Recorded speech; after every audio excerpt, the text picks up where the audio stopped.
Hey folks, it's summertime, and you know what that means? It's grill time. People love to grill during the summertime. And people love to throw holiday cookouts during the summer as well. And one of the main foods that people love to bring to holiday cookouts are barbecue ribs. I'm going to be showing you guys how I make mine. What we're going to do first is we're going to create a rib rub. And what a rib rub is basically just a combination of multiple seasonings mixed into one. You want to get a bowl. To the bowl, you're going to add some brown sugar. You're going to add some paprika. Paprika gives ribs a really nice color.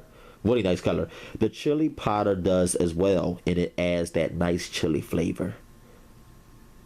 You're going to be using some garlic powder and some onion powder. I use garlic and onion powder on pretty much everything that I make. And ground cumin. The ground cumin gives it a nice flavor. All of these flavors are going to be infused into one. We're going to be using Italian seasoning, which has a lot of herbs in it, like thyme, rosemary, sage. That's pretty much every herb in it that you can think of. So instead of using the herbs individually, I just use Italian seasoning. We're going to be using some celery salt, give it that celery flavor, and some regular salt to enhance the taste. Then we're going to add some cayenne pepper and some black pepper. So you're going to get like sweet and spicy flavor. Okay? Sweet from the brown sugar, and the spiciness comes from the cayenne pepper. Stir this all in together. This rib rub is going to give our ribs a nice flavor. And feel free to customize it. You can add your favorite seasoning, or you can look online for rib rubs. They have many different rib rubs. You have the Kansas City rib rub, the Memphis City rib rub. They don't call it Memphis City rib rub. They actually just call it Memphis rub. Okay, for those of you who know how to clean ribs, you can move on to the next step. For those of you who don't, you're just going to remove as much of the fat as possible. I like to leave a little bit of fat on my ribs because the fat provides flavor, but you are going to remove all of the membrane there that you see me pulling off. It's kind of loose on the side, so just lift it up on the sides and just pull it all the way off. And that's pretty much it. Then you're going to just rinse your slab of ribs a little bit. Okay, so here's our ribs, and what we're going to do is we're going to rub our slab of ribs down with olive oil. That's going to open the pores, and then we're going to add our rub. We're going to massage our oil in, and then we're going to massage our seasonings in. This recipe is absolutely delicious, guys. You got to try it out. For the full recipe, visit my website, PhillyJCooking.com. And by the way, if you're using a larger slab of ribs, you do not have to double the rib rub recipe. The amount of seasoning that I'm using will work on any size slab of ribs. This is about 3.5 to 4 pounds of ribs. So if you're using like 5, 6, 7, or 8 pounds of ribs, the amount of seasoning that I use to make the rib rub, it will be enough for any size slab of ribs. Okay, so don't worry about that. You don't have to double the rib rub recipe. So I'm going to turn this over, and I'm going to rub the rub on the other side. And on this side is nothing but fat and bones, so you don't have to get that much seasoning on this side. And if you're using a small slab of ribs like I am, then you can just store the remaining rub in the refrigerator and use it again next time you make some ribs. Okay, so another thing that my grandma used to always do, she used to always get a knife or a fork and poke holes in her meat whenever she marinated. So I'm going to do that as well. I guess that helps the seasoning seep into the meat easier, okay, especially if you're short on time. So poke it with some holes and let that flavor infuse itself into the ribs. It's going to be so delicious. This is the next day.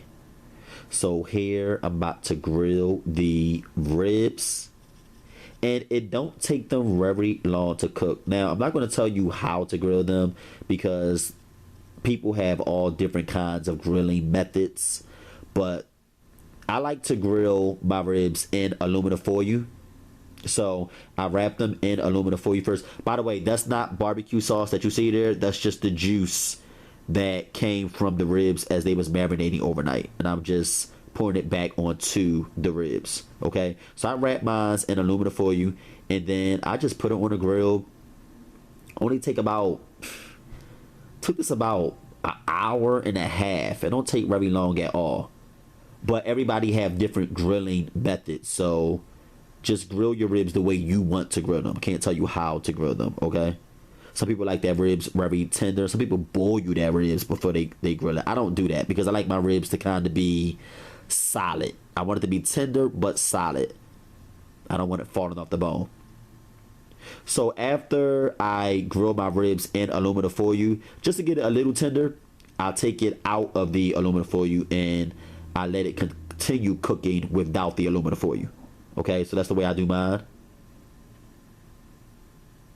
And you can tell when it's done because you see how the meat there is kind of pulling away from the bones. The bones are like a little more visible on the side. That's how you know it's almost done. And you can just stick your fork in it and you can tell that it's pretty tender. Okay, and these ribs don't even need no barbecue sauce, but I'm going to add some because I love barbecue sauce just like most people. And you can add your favorite barbecue sauce to your ribs. Looks so good. Looks so good. I still got some left. And my family was so mad. They was like, why would you make this little small amount of ribs when you know we love your ribs, Jay? You know we love your ribs. And I'm like, I'm just doing it for video purposes. I'm so sorry. But these ribs are absolutely amazing. They was really, really good. So I'm just rubbing a little bit of barbecue sauce onto the ribs. And then I close the lid again. And that's the way it look there. Look at those ribs. Absolutely delicious. Look at that. Look at it. And it's tender, but not too tender. Tender, but solid. Okay? I like my ribs to be like the ribs that you get from the Chinese store. You know, I want them to be a little tough. Firm, but tender. That's what I always say. Firm, but tender. Okay? You don't want it falling off the bone. We're not making stew here. These are ribs. And I'm just going to slice all of my spare ribs into pieces. Into individual ribs. And look at those ribs. Absolutely delicious. Guys, you got to try this recipe out. I think you guys are really going to love it. Look how tender it is. See how it's tender but still firm? It was so juicy and flavorful. All of the flavors came together so well. You can taste the celery, the ground cumin, the cayenne. We didn't add too much cayenne. It was spicy enough, but not too spicy. Just spicy enough. We added a nice amount of brown sugar. Got a little sweetness from the brown sugar. You can taste the herbs, the basil, the thyme. All the seasonings just came together really, really well. You guys have got to try this recipe out. It was really, really good. And as you can see, the meat is so tender. Look at the meat. Look at the meat. Look at the ribs. It was just so delicious. It was so delicious. Now, I'm not saying that I make the best ribs in the whole wide world because my family know how to make some real good ribs and they have some real great rib rub recipes. So I'm not going to say that I make the best with the ribs, but they're pretty darn good. Hope you enjoyed this recipe. Peace.